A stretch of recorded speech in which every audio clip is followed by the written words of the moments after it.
کمال صاحب جو ایک کتاب کا مطالعہ کرنے میں مشغول تھے، کتاب کو تقریباً میز پر پھینکتے ہوئے اوپر سیڑھیوں کی طرف دوڑے۔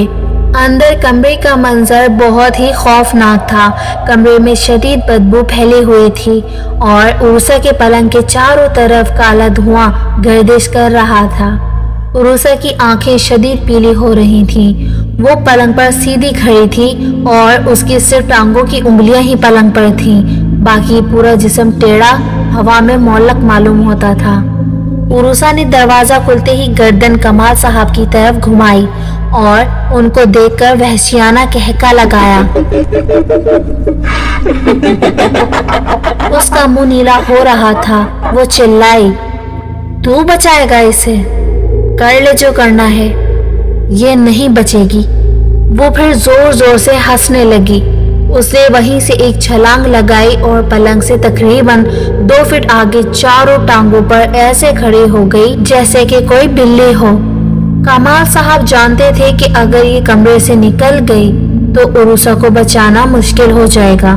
انہوں نے فوراً دروازہ بند کیا اور دروازے کے باہر آیت پڑھ کر حصار کھینچ دیا۔ عروسہ نے اندر سے ایک جست لگائی اور سیدھا دروازے پر لپکی، مگر تب تک دروازہ بند ہو چکا تھا۔ کمال صاحب کی پریشانی مزید بڑھ چکی تھی۔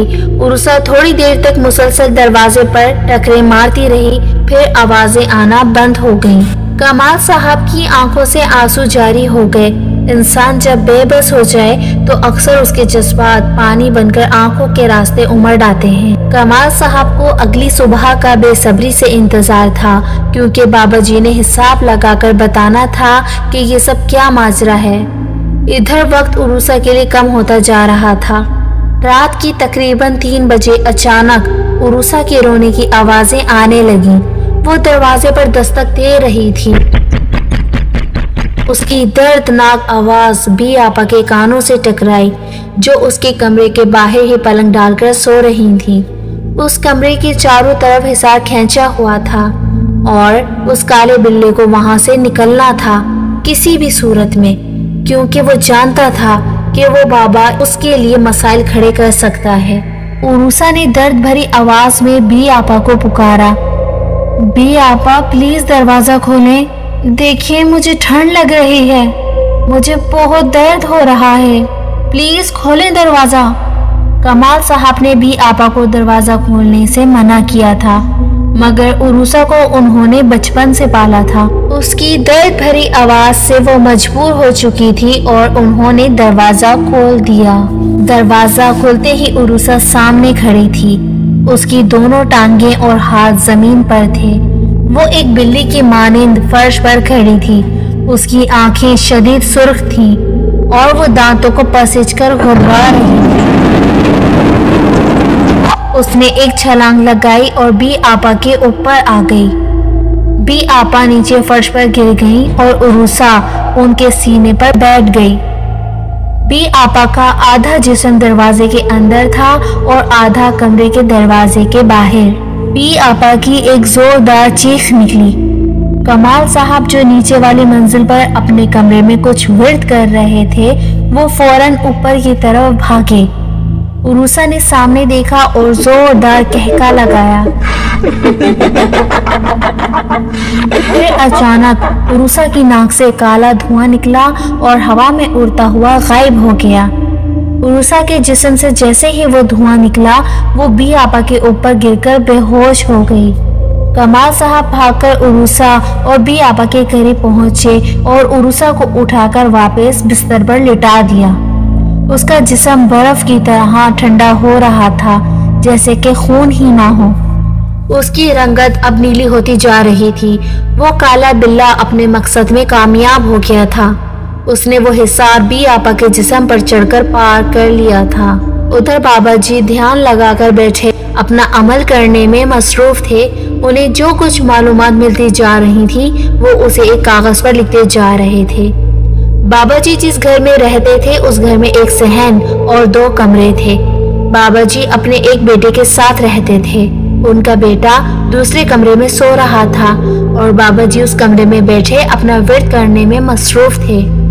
بابا جی نے اپنے چاروں طرف زمزم ڈال کر ایک دائرہ بنایا ہوا تھا جس کے درمیان میں بیٹھ کر وہ تمام معلومات لکھ رہے تھے کہ اچانک انہیں ایک تیز ہوا کا جھونکا کمرے میں داخل ہوتا محسوس ہوا۔ بابا جی نے آنکھیں کھول کر دیکھی تو ایک کالا بھنور کمرے میں ان کے سامنے گھوم رہا تھا۔ اچانک وہ بھنور تھما اور ایک کالے بلے میں بدل گیا۔ وہ مسلسل بابا جی کو گھور رہا تھا۔ پھر اس نے بابا جی کی طرف قدم بڑھانا شروع کر دیے۔ جیسے ہی اس نے اس دائرے کو پار کرنے کی کوشش کی وہ ایک جھٹکے سے دور جا کر گرا۔ بابا جی کے چہرے پر فاتحانہ مسکراہٹ تھی، جیسے وہ کہہ رہے ہوں کہ تو میرا کچھ نہیں بگاڑ سکتا۔ اچانک اس بلے نے دوبارہ آگے بڑھنے کی بجائے دروازے کی طرف بڑھنا شروع کر دیا۔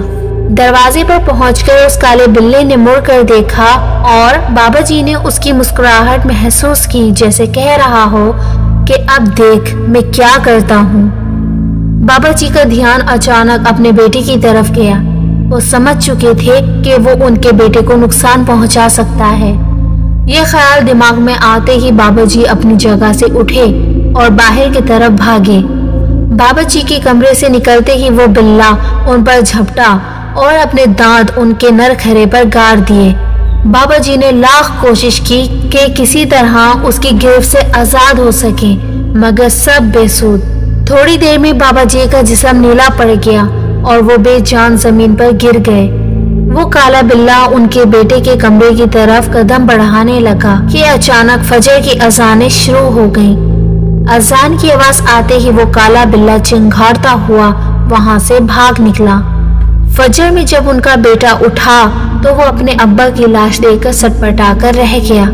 ادھر کمال صاحب بے چین صبح صادق کا انتظار کر رہے تھے۔ وہ فجر پڑھ کر جیسے ہی بابا جی کے گھر کی طرف نکلے تو گلی کے کونے سے ہی انہیں بابا جی کے گھر کے پاس ایک مجمع نظر آیا۔ کمال صاحب پریشانی میں تیز تیز قدموں کے ساتھ لوگوں کے درمیان سے ہوتے ہوئے بابا جی کے دروازے پر پہنچے۔ اندر ان کا بیٹا گمسم بابا جی کی لاش کے پاس بیٹھا تھا۔ بابا جی کی لاش شدید نیلی ہو رہی تھی۔ کمال صاحب یہ دیکھ کر سمجھ چکے تھے کہ ہو نہ ہو یہ اسی کالے بلے کا ہی کام ہے۔ قریب جا کر ان کے بیٹے کو گلے لگا لیا۔ پھر وہ اٹھ کر بابا جی والے کمرے کی طرف جانے لگے کہ شاید کوئی معلومات مل سکے۔ وہاں انہیں ایک کتاب کھلی ملی جو ایک تکیے پر کمرے کے درمیان رکھی تھی۔ کمال صاحب دھڑکتے دل کے ساتھ اس کے قریب پہنچے تو انہیں وہاں ایک کاغذ ملا۔ کمال صاحب نے فوراً اس کاغذ کو اٹھا لیا۔ وہ اسے پڑھنے لگے۔ اس میں جو تفصیل لکھی تھی وہ پڑھ کر تو کمال صاحب کے پیروں تلے زمین ہی نکل گئی۔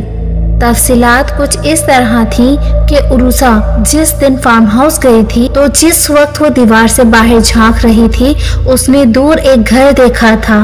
وہ رات اماوس کی رات تھی جس میں ہندو اور سفلی علم والے لوگ اکثر کسی گندے عمل کو سر انجام دیتے ہیں۔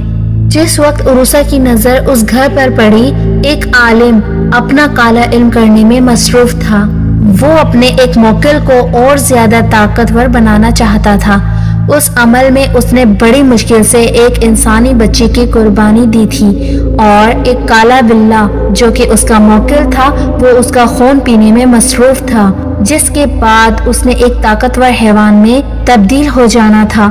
وہ عامل اور وہ کالا بلّا ہر حال میں اس عمل کو پورا کرنا چاہتے تھے، مگر اس رات یہ ضروری تھا کہ کوئی اور انسانی آنکھ اس عمل کو نہ دیکھ سکے، ورنہ وہ قربانی رائگاں جائے گی اور عمل بیکار جائے گا۔ عروسہ کی نظر پڑتے ہی ان کا عمل بیکار چلا گیا جس کے لیے وہ پورے سال سے محنت کر رہے تھے۔ عروسہ کی نظر اس وقت اس کالے بلے سے ٹکرائی تھی اور وہ کالا بلّا اب عروسہ پر حاوی ہو رہا تھا، کیونکہ اب وہ چاہتا تھا کہ کسی بھی طرح وہ عروسہ سے بدلہ لے اور عروسہ کو بلی چڑھائے۔ اس کالے بلے کو ختم کرنے کا بس ایک ہی طریقہ ہے اور اس سے آگے اس میں کچھ نہیں لکھا تھا، کیونکہ شاید یہی وقت تھا جب بابا جی وہاں سے اٹھ کر اپنے بیٹے کو بچانے دوڑے تھے۔ گویا اب یہ نہیں پتا تھا کہ اس بلے کو ختم کیسے کیا جا سکتا ہے۔ کمال صاحب ابھی بھی پریشان کھڑے تھے کہ موبائل ان کی جیب میں وائبریشن کرنے لگا۔ کمال صاحب نے چونکتے ہوئے فون جیب سے نکالا۔